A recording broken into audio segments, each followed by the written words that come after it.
राधा स्वामी जी। आज के सत्संग की वाणी श्री गुरु रामदास जी की है। राग बसंत, हिंडोल, महला चौथा। सत्संग के वचन। मन खिन खिन बरम बरम बहुदावे, तिलगर नहीं बासा पाइए। चौथी पातशाही श्री गुरु रामदास जी का शब्द है। जितना प्यार, जितना इश्क गुरु रामदास जी ने किया है, शायद ही किसी और महात्मा ने किया हो। मैं सत्संग में कई बार कह चुका हूं कि जब गुरु अमरदास जी ने चाहा कि मैं गद्दी किसे दूं, तो उन्होंने दोनों पुत्रों, दोनों दामादों और बहुत सारे प्रेमियों को कसौटी पर रख दिया और कहा कि अपनी अपनी मिट्टी लाओ और चबूतरे बनाओ। जब उन्होंने चबूतरे बनाए तो इतला दी कि महाराज चबूतरे तैयार हैं। महाराज जी कहने लगे कि ये ठीक नहीं, फिर बनाओ। फिर बनाए। कहने लगे कि ये भी ठीक नहीं, और बनाओ। जब फिर बनाए तो कहने लगे कि ये भी ठीक नहीं, बल्कि इस जगह को ही छोड़ दो और उस मैदान में जाकर बनाओ। जब वहां बनाए तो कहने लगे कि ये मिट्टी अच्छी नहीं, फिर बनाओ। उस वक्त आपकी उम्र 105 साल की थी। लोग कहने लगे कि 70 वर्ष की उम्र में इंसान की यादाश्त, अकल वगैरह कायम नहीं रहती, इनकी उम्र तो और भी ज़्यादा है। बहुत से लोग हट गए। बहुत से लोग ऐसे हैं जो द्वारा आए ही नहीं। जो लोग बाकी रह गए वे चबूतरे बनाते और गुरु साहिब को पसंद ना आने पर तोड़ते रहे। फिर थोड़े और हट गए, थोड़े बाकी रह गए। काफी अरसे तक ये काम जारी रखा। आखिर एक रामदास जी रह गए। बाकी सब के सब आहिस्ता आहिस्ता छोड़कर चले गए। सब लोग कहने लगे कि तू भी छोड़ दे, क्योंकि गुरु साहिब की अकल कायम नहीं रही। रामदास जी ने कहा, सारा जहान अंधा है, गुरु सुजाखा है, यानी कि गुरु आंखों वाला है। सारा जहान पागल है, गुरु की अकल कायम है। खैर, अकेले लगे रहे। लोग कहने लगे कि तू भी पागल है। कहने लगे, आप मुझे जो मर्जी कह लो, लेकिन मेरे गुरु को कुछ भी ना कहो और मेरे गुरु के बारे में आपने कुछ भी नहीं कहना। अगर सारी उम्र गुरु अमरदास जी चबूतरे बनवाएं तो रामदास बनाता रहेगा। तो ये प्यार था एक शिष्य का अपने गुरु के प्रति। और यही एक चीज ऐसी होती है जिससे बाकी शिष्य, जैसे ये जो अभी आपने साखी ऊपर सुनी है, तो बाकी जो शिष्य थे वो जब गुरु परीक्षा लेने पे आता है तो वो परीक्षा दे ही नहीं पाए। और यही जो अपने सच्चे मन से अपने गुरु को प्यार करता है और गुरु पे पूरी आस्था रखता है, वही टिक पाता है। बात ये चबूतरे बनाने की हो, चाहे हम आज की दौर की बात करें, गुरु के आगे वही टिकता है जिसके अंदर दृढ़ विश्वास हो। गुरु साहब देख रहे थे, क्योंकि जिस जगह ये नाम रूपी दौलत रखनी है, वह हृदय भी मजबूत होना चाहिए। आखिर गुरु गद्दी दे दी।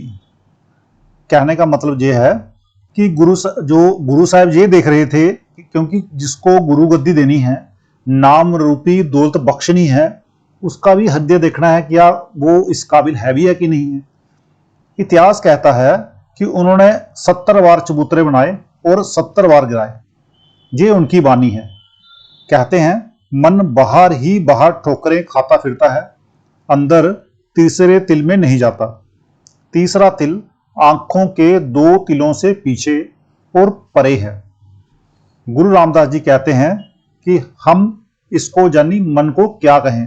फिर आगे कहते हैं, गुर अंकस शब्द दारू, सिरदारियो गर मंदर आन बसाइए। जो हथियार महावत हाथी को चलाने के लिए उसके सिर पर मारते हैं, उसे अंकुश कहते हैं। यानी कि जो हथियार जब हाथी को दाएं बाएं या उसको चलाने के लिए इस्तेमाल होता है, जो उसके सिर पर वो महावत मारता है, उसे अंकुश कहते हैं। और मन क्या है? मन हाथी है जो कि अंदर नहीं जाता। और अंकुश किसका है? गुरु के शब्द का। महावत कौन है? गुरु। ये बड़ा अच्छा एक वो दिया है, उदाहरण दिया है कि जो मन है वो हाथी है, वो काबू में नहीं आता है। और अंकुश क्या है? शब्द, जो नाम शब्द है वो अंकुश है। और महावत, जहां पर महावत कौन है? गुरु, गुरु जी हैं। जिस तरह महावत अंकुश मार मार कर हाथी को सीधा चलाता है, इसी तरह जब गुरु शब्द का अंकुश मारता है तब मन वश में आता है। नहीं तो मन कुछ भी कर लो, हजारों साल, 100 साल, 50 साल तपस्या कर लो, हवन कर लो, कई जन्मों कर लो, लेकिन मन काबू में नहीं आता। मन काबू में कब आता है? जब गुरु उस पर अंकुश मारता है, तब मन वश में आता है। अन्य करोड़ों उपाय करो, मन वश में नहीं आता। जिस तरह किसी जंगली लड़के को बाहर से लाकर किसी कमरे में बंद कर दो, तो चूंकि वह आज़ादी पसंद है, क्योंकि उसको आज़ादी, जंगल में रहता है तो उसको आज़ाद घूमने का शौक है, वह रोएगा, शोर मचाएगा, आखिर थक कर चुप करके बैठ जाएगा। कितना देर रोएगा? 1 दिन, 2 दिन, 4 दिन, 10 दिन, 15 दिन, उसके बाद क्या करेगा? चुपचाप बैठ जाएगा। ये सोचकर कि दरवाजा तो कोई भी नहीं खोलेगा, वह कमरे में नजर दौड़ाएगा। अगर कमरे में अच्छी अच्छी मिठाइयाँ और अच्छे अच्छे सामान पड़े हों तो जरूरी है कि उसका ध्यान अंदर लग जाएगा।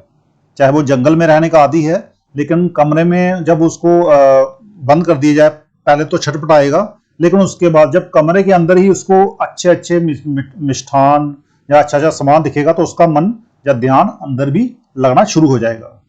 इसी तरह मन रूपी बालक का हाल है। ये जो हमारा मन है, मन रूपी, यानी ये हमारा मन है, ये भी एक मन रूपी बालक की तरह है। जब ये एक बार अंदर चला जाए, जहाँ इसे अंदर ले जाएं, तो जब अंदर की लज्जत इसे मिल जाए और ये देखे कि अंदर अमृत बरस रहा है, ये अमृत पिए, शब्द को सुने और इसे अंदर ही रस मिलने लग जाता है, फिर ये बाहर नहीं दौड़ता। बस इसको सबसे पहले ये है कि इसको अंदर ले जाना बहुत जरूरी है। फिर आगे कहते हैं, गोविंद जीव सत्संगत मेल हर दियाइए। अब प्रार्थना करते हैं कि हे मालिक, कृपा कर मुझे गुरु की सोबत और संगति मिलती रहे, ताकि मेरा भजन बनता रहे और तेरे नाम की कमाई होती रहे, तेरी याद बनी रहे। फिर कहते हैं, हौमे रोग गैया सुख पाइया, हर सहज समाध लगाइए। कहते हैं, जब मन अंदर गया और उसने अमृत पिया तो काम क्रोध आदि नाश हो गए और हौमे ममता मर गई। क्या कहने का मतलब जहां भाव ये है कि जब मन अंदर जाता है और अंदर की लज्जत लेता है, अंदर का अमृत पीता है, तो काम क्रोध मोह लोभ सब छूट जाते हैं। और जो हौमे होती है ना, मैं करता हूं कि मैं ही सबसे बड़ा हूं, जो मैं हर इंसान के अंदर होती है, वो मर जाती है। और ममता, किसी से हम प्यार करते हैं, मोह होता है जो, वो सब मर जाता है। वह मन रूपी हाथी जो अंदर नहीं जाता था, अब प्रेम प्यार में आ गया, समाधि में आ गया और अंदर लज्जत लेने लग गया। आगे फिर कहते हैं, गर रतन लाल बहुमानक, लादे मन ब्रह्मिया लह ना सकाइए। कहते हैं, हर एक आदमी के अंदर करोड़ों खंड ब्राह्मण, करोड़ों सूरज चंद्रमा है, ईश्वर परमेश्वर है। चूंकि इसका मन अंदर नहीं जाता, बल्कि विषय विकारों में, काम क्रोध में बाहर ही बाहर फिरता है। कहने का मतलब जहां पर यह है कि हर इंसान के अंदर, हर एक आदमी के अंदर करोड़ों खंड ब्राह्मण हैं और करोड़ों सूर्य चंद्रमा, जो हम जहां पर देखते हैं, जो तो हमें एक ही सूर्य दिखता है, लेकिन करोड़ों का मतलब समझिए कि आप एक सूरज को आप आंख भर के, दिन में आंख भर के नहीं देख सकते, आपकी आंखें चुंधिया जाती हैं। तो जहां पर करोड़ों की बात हो रही है, करोड़ों सूर्य और चंद्रमा है, ईश्वर परमेश्वर है, खंड ब्राह्मण भी करोड़ों हैं, लेकिन मन अंदर नहीं जाता, बल्कि बाहर के जो हम विषय विकार हैं, जो कि नाशवान हैं, उसमें जाता है और काम क्रोध में बाहर ही बाहर फिरता है। इसलिए वह दौलत जो परमात्मा ने इसके अंदर रखी है, मिले कैसे? जब ये बाहरी मन बाहर ही घूमता रहेगा, तो जो परमात्मा ने जो इसके लिए लज्जत या इसके अंदर अच्छी दौलत जो इसके अंदर रखी है, वो उसको कैसे मिल सकती है? फिर कहते हैं, जीव ओड़ा कूप गहुज गिन काड़े, त्यू सतगुर बसत लाइए। कहते हैं कई पुरानी वादियों में, गांवों में ऐसे कुएं हैं जो दबे हुए हैं। आम लोगों को उनका पता नहीं, मगर जो ओड़ा होते हैं वे आकर देख लेते हैं और कुआं निकाल देते हैं। ओड़ा को पानी पंडित भी कहते हैं। यानी कि पुराने जमाने में, जहाँ पुराने दौर में क्या होता था, गांव में बहुत सारे कुएं होते थे, तो वो एक ओड़ा होता था, यानी कि उसको पानी पंडित भी कहते हैं। तो वो वहां पर बता देता था, उसका कुछ सीखा होता उन्होंने कि किस तरह से पानी को ढूंढना है, तो ढूंढ के लोगों को बताते थे। तो इसी तरह हर एक आदमी के अंदर खंड ब्राह्मण है, ईश्वर परमेश्वर है, मगर किसी को पता नहीं। सतगुरु ओड़ा है, यानी कि हर इंसान के अंदर करोड़ों खंड ब्राह्मण है और साथ में ईश्वर परमेश्वर तो हर इंसान के अंदर ही है।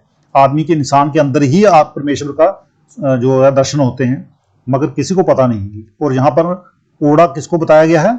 गुरु को, सतगुरु को, संत को। ये सतगुरु का हुक्म मानकर अंदर जाएगा तो इसको सब कुछ मिलेगा। इसके अंदर बगीचे हैं और ऐसे ऐसे बगीचे हैं, उसकी जो लज्जतें हैं, वो उसका जो फल, अगर आप अंदर अगर जाते हो तो जो फल आपने बाहर खाए हैं, जहां पर सृष्टि में जो हम लोग खाते हैं, आम, सेब, या जो भी आपको हमें लगता है कि बहुत मीठे फल हैं, बहुत अच्छे फल हैं, उनका स्वाद अंदर के जो बगीचे हैं, उनका फल का स्वाद अगर एक बार लज्जत ले ली तो फिर जो बाहर वाले तो आपको बिल्कुल उसके सामने फीके नजर आएंगे। अंदर अमृत बरस रहा है, जब जे उसकी लज्जत लेगा तो सुखी हो जाएगा। फिर आगे कहते हैं, जिन ऐसा सतगुरु साध ना पाइया, ते दृग दृग नर जिवाइये। अब श्री गुरु रामदास जी कहते हैं कि अगर मनुष्य जन्म पाकर इसे अंदर की राह देने वाला गुरु नहीं मिला और इसने मेहनत करके पर्दा नहीं खोला, तो इसके जन्म लेने पर लानत है। कहने का जहां भाव ये है, गुरु रामदास जी कहते हैं कि अगर मनुष्य जन्म भी मिल गया और अंदर जाने के लिए जो रास्ता होता है वो खाली गुरु ही बता पाता है, और गुरु अगर नहीं मिला इस जन्म में, और इसने जब गुरु ही नहीं मिला तो इसने मेहनत करके पर्दा कहां से खोलना है। और अगर ऐसा नहीं होता है तो गुरु रामदास जी कहते हैं कि हमारा जन्म लेने पर लानत है, इसका जन्म व्यर्थ चला गया, इसने अपना जन्म ज्यों ही गवा दिया। फिर आगे कहते हैं, जन्म पदार्थ पुण्य फल पाइया, कौड़ी बदले जाइए।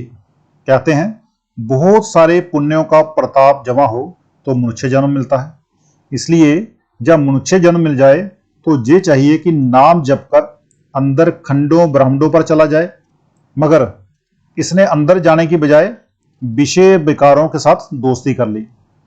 कहने का भाव जहां पर यह है कि बहुत सारे, जब हम कई जन्मों के हमारे पुण्य कर्म होते हैं तब जाके हमें मनुष्य जन्म मिलता है। और जब मनुष्य जन्म मिलता है तो इसको चाहिए कि पूरे गुरु से नाम लेके, नाम जप कर अंदर खंडों ब्रह्मांडों पर जाए। और सच कह रहे हैं कि अगर ये अंदर जाने की बजाय क्या करता है, विषय विकारों के साथ दोस्ती कर लेता है।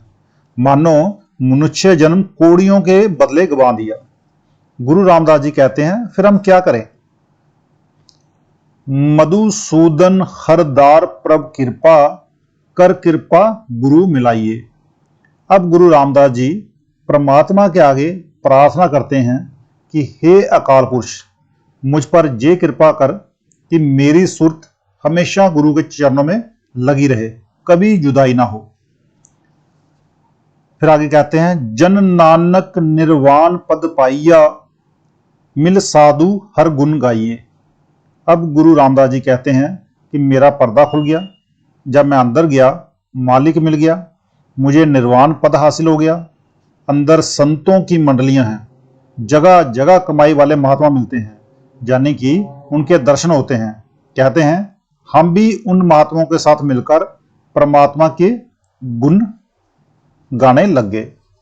तो आज का सत्संग इतना ही, मिलते हैं कल के सत्संग में। राधा स्वामी जी।